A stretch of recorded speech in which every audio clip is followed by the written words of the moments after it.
En una pequeña isla del Mediterráneo, el destino de Europa se tejía en la oscuridad.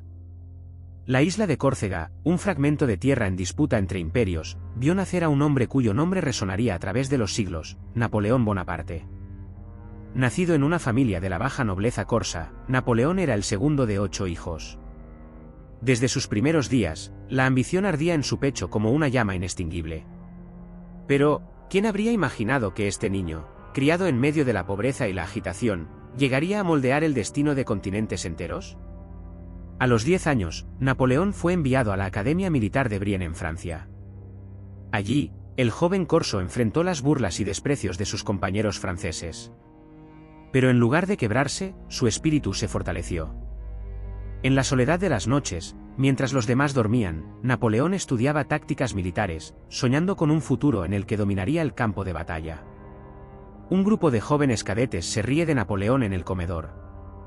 Su rostro se endurece por la humillación, pero hay un destello de ira y determinación en sus ojos. Algún día, se inclinarán ante mí, murmura para sí mismo. La soledad y el rechazo se convirtieron en su mayor motivación. Sabía que el respeto y el poder solo se ganaban con la fuerza. Y Napoleón estaba dispuesto a obtenerlos, a cualquier costo.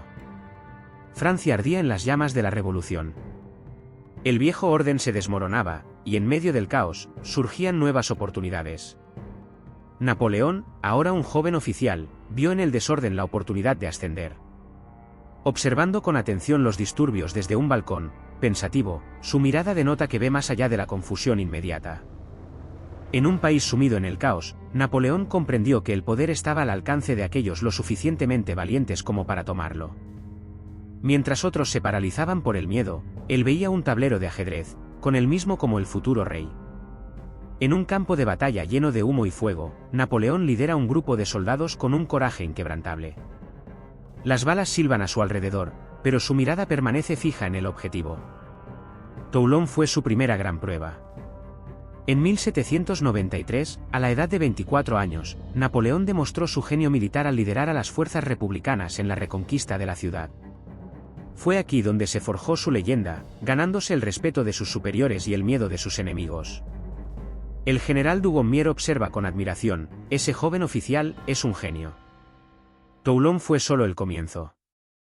Con cada victoria, Napoleón ascendía en los rangos, su ambición alimentada por el éxito. Pero en lo más profundo de su ser, sabía que las batallas más grandes aún estaban por librarse. Napoleón, ahora un general, está de pie sobre una colina, observando las tropas enemigas en el valle. En 1796, fue enviado a comandar las fuerzas francesas en Italia. Superado en número y recursos, su situación parecía desesperada. Pero donde otros veían una derrota inevitable, Napoleón vio una oportunidad para demostrar su destreza estratégica. Con movimientos rápidos y audaces, desmanteló uno a uno los ejércitos enemigos. Sus tácticas sorprendieron y desconcertaron a sus adversarios, quienes se encontraron superados por un joven general que parecía anticipar cada uno de sus movimientos. Italia cayó ante él. Las victorias se acumularon, y con ellas, su fama creció. Napoleón no solo era un genio militar, se estaba convirtiendo en una leyenda viva. Pero la ambición que lo impulsaba no conocía límites. Su mirada ya estaba puesta en un premio mayor: toda Europa. La Catedral de Notre Dame está adornada con lujo y esplendor. Napoleón, vestido con una capa real, camina hacia el altar, rodeado de dignatarios y nobles. En 1804, Napoleón dio el paso más audaz de su carrera. Se coronó a sí mismo como emperador de los franceses, un acto de desafío que dejó claro que él no era un gobernante común. El hombre que había nacido en una pequeña isla del Mediterráneo ahora controlaba uno de los imperios más poderosos de Europa. Tomando la corona de las manos del Papa y colocándola sobre su propia cabeza, Napoleón no solo se coronaba a sí mismo, se consagraba como el árbitro del destino de Europa. Con el poder absoluto venía una responsabilidad abrumadora. Europa no estaba dispuesta a aceptar el dominio de un solo hombre. Las naciones se alzaron en armas, formando coaliciones para derrocar al nuevo emperador. Pero Napoleón, en lugar de retroceder, se preparó para enfrentarlas con una ferocidad que sacudiría el continente. En 1812, Napoleón cometió el error que sellaría su destino. Con la ambición de someter a Rusia, emprendió una campaña que lo llevaría al borde de la destrucción. Confiado en su invencibilidad, subestimó el poder del invierno ruso y la determinación de su enemigo. Marchando hacia Moscú con más de 600.000 hombres, Napoleón encontró la ciudad en llamas, abandonada por sus habitantes.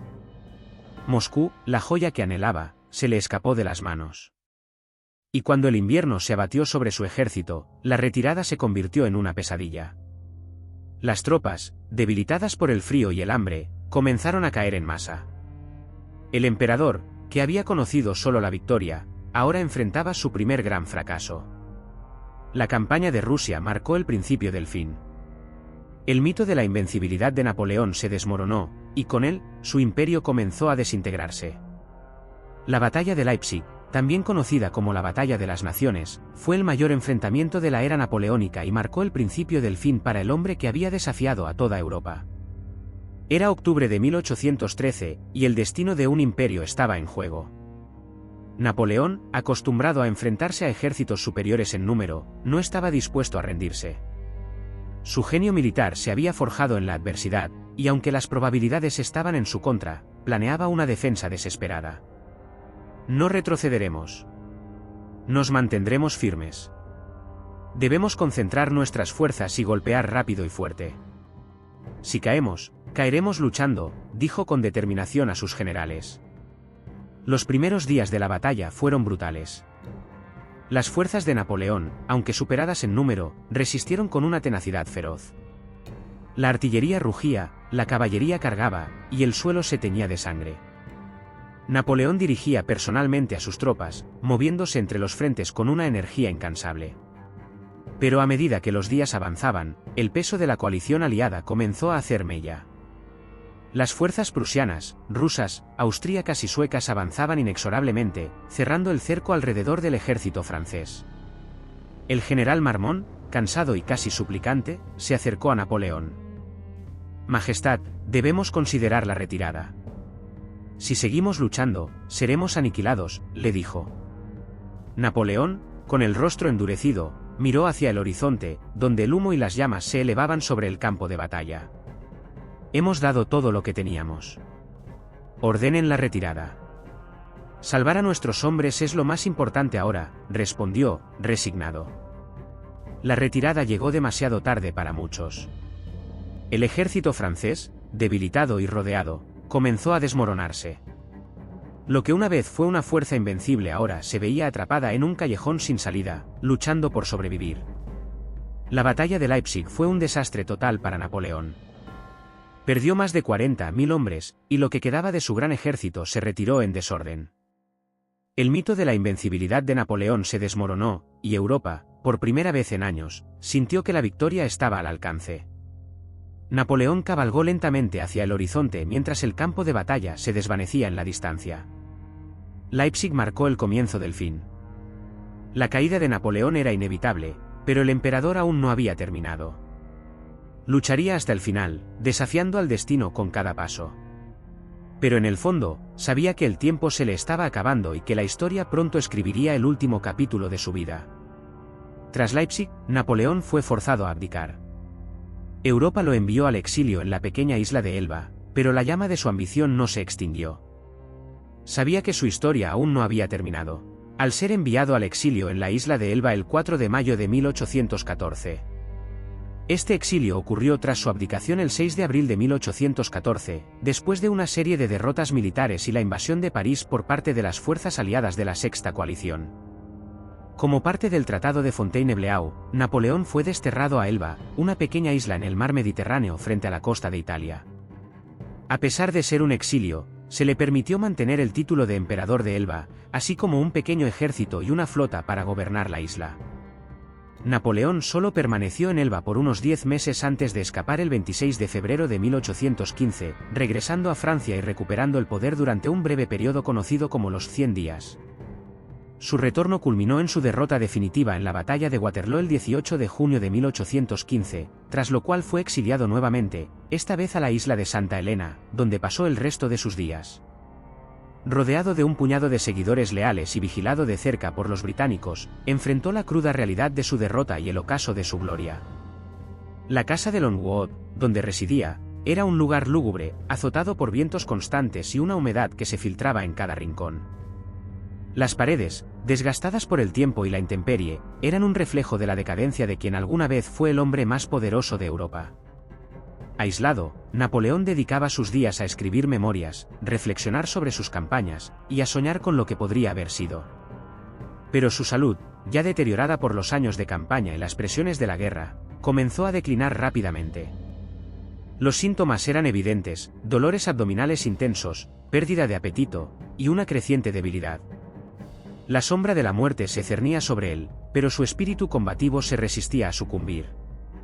El 5 de mayo de 1821, después de una larga y dolorosa agonía, Napoleón finalmente se rindió al destino que había tratado de eludir durante toda su vida.